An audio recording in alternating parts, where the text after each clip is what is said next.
Tiap negara mungkin berbeda ya, dan mungkin di sini langsung dikasih hukuman paling berat ya, hukuman mati ya. Iya ya, itu baru tahu juga loh saya. Betul.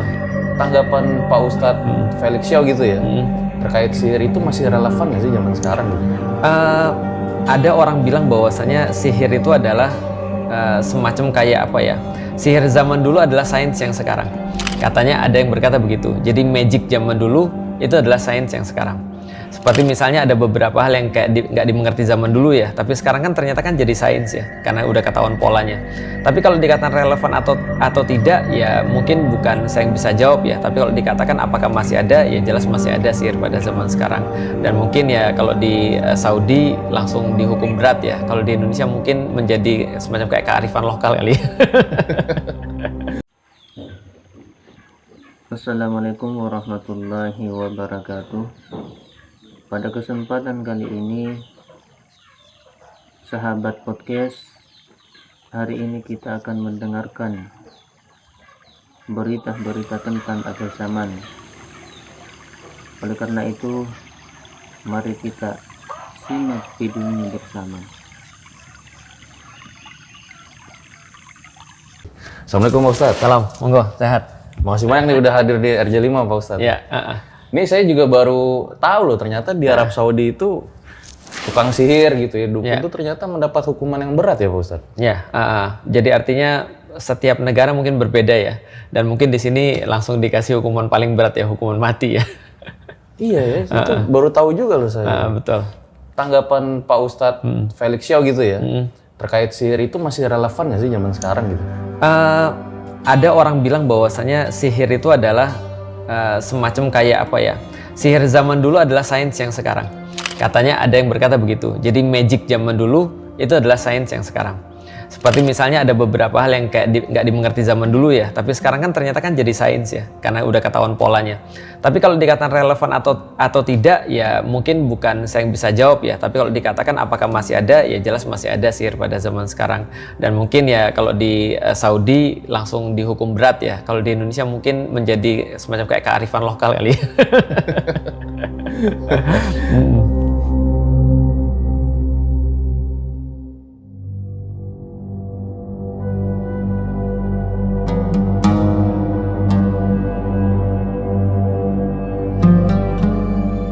Ngomong-ngomong tentang sihir Pak Ustadz ya? Ya. Saya manggil Pak Ustadz aja ya. Apa aja asal jangan dipanggil Allah, belum siap. Kalau di sebuah podcast Pak Ustadz itu pernah cerita waktu zaman jadi ateis pernah belajar ilmu kebal. Ya. Itu ceritanya gimana Pak Ustadz? Itu out of desperate ya. Jadi karena waktu itu kan saya kan sebagai etnis minoritas ya, dan ada kejadian waktu itu kan kerusuhan Mei ya. Waktu itu kan saya ngeliat, wah ini bahaya nih saya nih. Kalau seandainya saya cuma kayak gini aja bisa kalau ketemu misalnya hal-hal yang saya nggak inginkan, abis nih. Saya pikir jadi bisa nggak ya saya mencari sesuatu yang kayak extraordinary gitu. Nah, kalau kayak dibaca orang nggak mempan gitu kan ya, nyari ilmu kebal ataupun segala sesuatu. Akhirnya ya pernah sih dalam hidup saya out of desperate tadi karena putus asa, saya coba nyari solusi. Nah itu saya berpikir solusinya ada di ilmu kebal itu, ada sih. Ada masa di hidup saya gitu. Sempat belajar Pak Ustadz? Enggak sih, waktu itu cuma dikasih 2 keris aja kecil. Terus kemudian dibilang sama orang yang tadi ya paranormalnya itu, kamu mandi aja pakai keris ini. Nanti setelah kamu mandi pakai keris ini, nanti udah pokoknya kalau kamu ngelihat sesuatu pokoknya jangan takut dan segala macam. Saya pikir lihat apa nih? Terus setelah itu ya dia bilang bisa kebal kayak gitu-gitu ya. Karena tadi kan kita nyari solusi karena waktu itu kan kita belum punya standar, kita belum punya pikiran, belum punya pengetahuan ya kayak gitu-gitu. Tapi ini menarik juga Pak Ustadz ya. Ateis itu tapi percaya ada ilmu kebal, itu gimana Pak Ustadz? Saya pikir gini, sebenarnya setiap manusia sama. Mau dia pengakuannya apapun, tapi drive manusia itu cuma 2. Kalau nggak fear, hope. Gitu kan? Kalau nggak takut ya berarti harapan. Dan orang-orang tuh bisa melakukan hal-hal yang sangat-sangat tidak masuk akal ketika dia tuh berada di kondisi fear itu tadi. Maka apapun akan dia lakukan supaya dia bisa menghilangkan rasa takut itu dari dalam diri dia. Nah pada saat itu yang saya takutkan adalah saya ada apa-apa, keluarga saya ada apa-apa misalnya. Karena itulah saya melakukan apapun.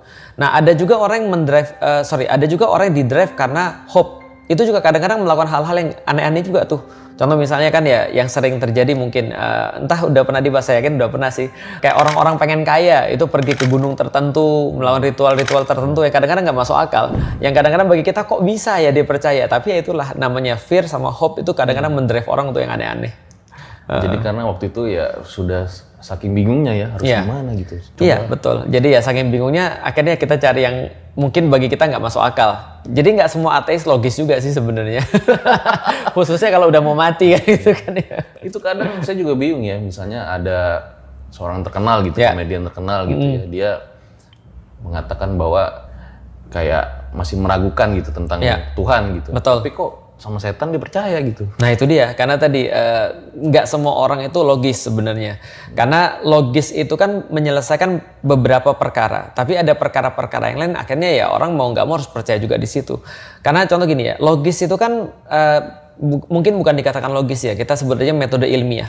Kalau misalnya kita di kampus kan kita diajarin tentang metode ilmiah ya, bahwasanya hasil tertentu akan selalu diperoleh selama ada kondisi ceteris paribus itu kan ya, selama ada kondisi tertentu yang itu adalah kondisinya fix, maka kalau kita lakukan hal ini maka ujungnya akan ke sini. Tapi dalam kehidupan kan nggak selalu seperti itu. Hal yang paling misalnya yang paling mudah aja, kita punya anak misalnya. Aku punya anak 4. Semua treatment kita relatif sama dengan anak 4 ini, tapi hasilnya anak 4 ini beda-beda semua. Seolah-olah ini kayak bapaknya dan ibunya beda gitu kan. Ya, ternyata bapak ibunya sama, tapi treatmentnya juga sama, tapi hasilnya ya nggak seragam. Ya itulah namanya ya nggak selalu harus metode ilmiahnya kan terjadi gitu maksudnya. Iya saya setuju tuh, benar Pak Ustadz. Ada banyak variabel. Ya, yang tiap hari sama-sama aja hasilnya beda ya. Betul, ya kayak gitu-gitu. Artinya nggak serta-merta metode ilmiah itu dijadikan sebagai patokan dalam kehidupan. Jadi nggak serta-merta semua bisa diselesaikan dengan akal sih sebenarnya. Nah kita balik lagi nih ke sihir Pak Ustadz. Baik. Pernah ada nggak sih pengalaman dalam hidup Pak Ustadz Felix gitu ya, yang berhubungan dengan sihir atau jin gitu? Kalau saya secara pribadi, saya sangat sedikit sekali pengalaman saya tentang hal-hal yang goib ya, atau yang bisa dikatakan sihir, jin dan segala macam, atau mempelajari secara khusus juga enggak. Jadi paling kalau yang saya paling parah cuma ngeliat orang kesurupan aja sih. Walaupun ya balik lagi kalau kita ngomong dengan dokter, versi kesurupan ini ternyata berbeda dengan ketika kita ngomong dengan orang-orang yang misalnya contoh kayak mereka memang kayak pakar di dunia itu. Misalnya contoh, saya pernah ngobrol dengan pesulap merah misalnya. Dia bilang ya ada memang kesurupan itu adalah ilmu kedokterannya menjelaskan itu. Tapi ada juga bilang enggak, itu jin yang masuk ya. Anyhow, setiap bidang ilmu punya penjelasan. Dan saya secara pribadi ngelihat itu ya, itu yang paling parah yang saya lihat aja. Walaupun kadang-kadang saya iseng sih. Ada pernah orang kesurupan kan, ketika saya pernah ngajar di satu universitas, kita pernah pergi ke puncak, tiba-tiba yang di belakang tuh teriak-teriak sendiri. Nah terus ketika kita tahu, oh ini kalau dalam pandangan saya meyakini bahwa itu kan ada jin yang masuk ya. Kadang-kadang kita tanya tuh, kamu dari mana gitu kan ya, kamu mau pergi kemana gitu kan. Dia, saya mau pergi ke sana, jangan udah malam saya bilang. Terus dia bilang saya mau minta makan, kita kasih makan. Dia bilang wah ini dingin nasinya. Akhirnya kita isengin, kita kasih air panas. Terus dia bilang wah kalau ini enak baru. Saya bilang cuma dikasih air panas gitu kan. Ya kayak gitu-gitu. Ya artinya paling parah itu sih yang saya alami sebagai pengalaman saya pribadi. Tapi memang suaranya berubah gitu Ustaz? Iya, suaranya berubah dan aktivitasnya kayak bukan aktivitas biasanya kan. Maksudnya orang ini ya kita lihat karakternya, kepribadiannya kan nggak seperti itu ya, tiba-tiba berubah kepribadiannya. Ya artinya dalam beberapa hal tertentu Islam tetap meyakini bahwa ada perkara-perkara goib, bahwasanya yang namanya jin itu memang ada. Dalam hadis itu kan seringkali disampaikan bahwasanya syaitan itu kan menyerupakan diri sebagai manusia dan hadir dalam beberapa hadis. Seperti ketika orang-orang kafir Quraisy itu sedang rapat di Darun Nadwah, itu kan hadir syaitan dalam bentuk manusia. Bentuknya yang dipilih adalah kakek-kakek tua. Dan dia menyarankan kepada kafir Quraisy, ini loh cara yang paling tepat untuk menyingkirkan Nabi Muhammad. Artinya dia punya akal yang sangat luar biasa. Waktu itu orang mikir, lah kalau kita yang bunuh Nabi Muhammad nanti kita dapat kasusnya gimana? Kan ada hukum adat di kita. Lantas kemudian laki-laki tua ini yang syaitan yang menyerupai laki-laki tua ini bilang gini aja, kalian pilih aja laki-laki di antara kalian, masing-masing kabilah ada wakilnya, masing-masing mereka bawa pedang dan masing-masing mereka nusuk Nabi Muhammad atau nebas Nabi Muhammad, sehingga kita nggak tahu siapa yang bunuh Nabi Muhammad, sehingga hukum adat tuh nggak berlaku. Kan jenius. Artinya yang saya khawatir itu ya seperti ulama-ulama ya ketika ditanya, lebih khawatir mana? Syaitan dalam bentuk jin atau syaitan dalam bentuk manusia? Nah, dijawab adalah syaitan dalam bentuk manusia. Kenapa? Karena kalau syaitan dalam bentuk jin, dia ketika kita bacain ta'awudz, dia pergi. Tapi kalau setan dalam bentuk manusia, dibacain ta'awudz, dia dekat terus bilang, lu ngomongin gue. Ini malah nantang kan, bahaya. Itu kan ya. Jadi ya itu sih kalau tentang jin dan di dalam Islam ya sihir dan jin dan seterusnya. Bahkan pernah ada juga ya hadis yang bilang kalau Nabi pernah disihir ya Pak Ustadz. Iya, Nabi pernah mau disihir, tapi Nabi meninggalkan karena beberapa riwayat kan diracun.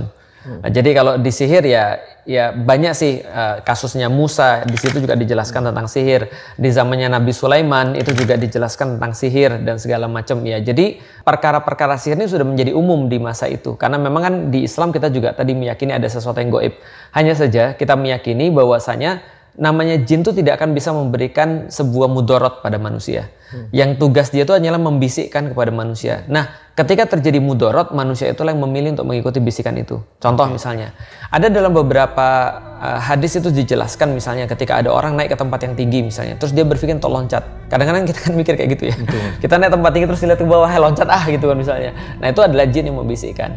Atau jin yang membisikkan kepada orang-orang yang lagi susah untuk atau jin yang membisikkan pada beberapa orang untuk menyakiti sesamanya. Nah, itu bisikan-bisikan. Nah, semua bisikan-bisikan ini ya kita bisa katakan ya sihir bekerja dengan cara yang sama, mempengaruhi kesadaran, tapi kita tetap yang memilih untuk itu.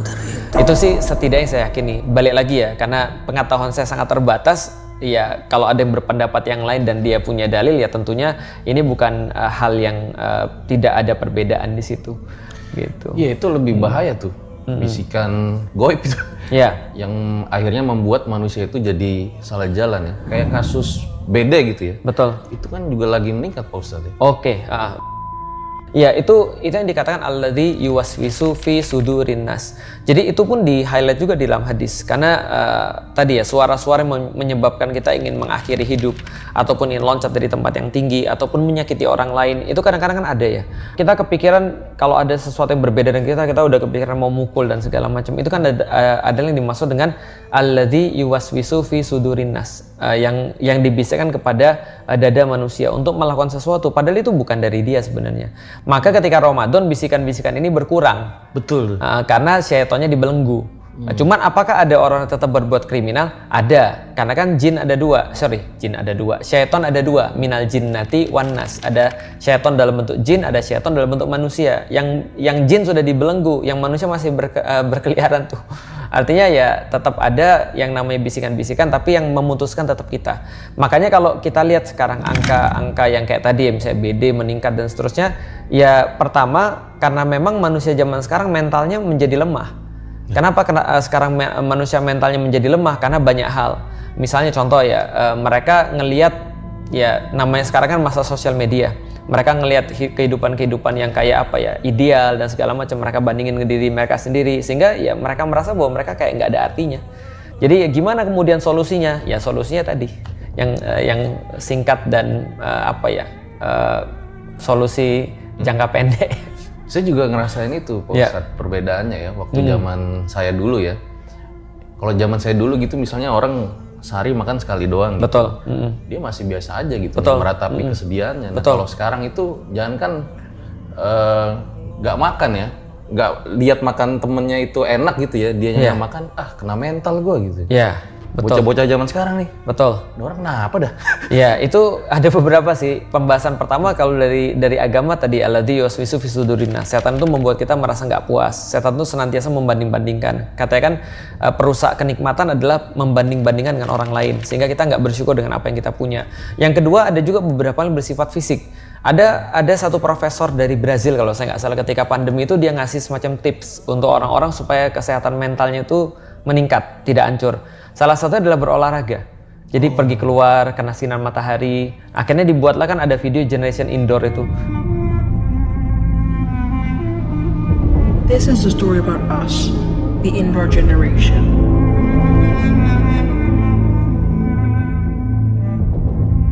Akhirnya ada kayak gini, lucu. Ini adalah formula untuk kamu stres. Formula supaya kamu kena mental illness.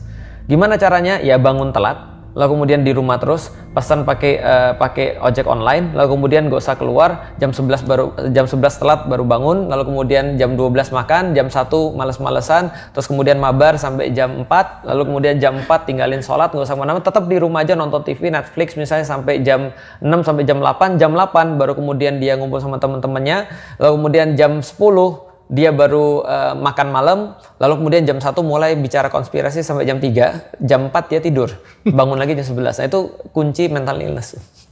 Itu kuncinya Pak Ustadz? Ya karena nggak kena sinar matahari, nggak olahraga. Karena kan ternyata ada beberapa penelitian ya bahwasanya otot itu mengeluarkan hormon tertentu ketika digerakkan. Nah itu menjaga orang agar tidak stres. Atau apalagi katanya profesor itu coba sapa orang secara random. Jadi misalnya contoh ketemu tetangga lagi nyapu, dibilang, "Pak, lagi nyapu, Pak." Terus tetangga bilang, "Iyalah goblok." Misalnya gitu. Tambah stres dia enggak. Misalnya ketika dia nyapa tetangganya misalnya, "Pak, lagi nyapu, Pak." "Oh iya, Nak." Gitu misalnya. Nah, dia jadi ngerti bahwasanya tidak semua orang tuh seperti pikiran dia. Sehingga dia enggak overthinking, dia enggak insecure. Dia ketemu lagi, "Pak, ada yang bisa saya bantu?" Menyapa orang dan segala macam misalnya. Nah, itu adalah sesuatu yang menyebabkan orang punya mental yang bagus. Itu ada penelitiannya begitu.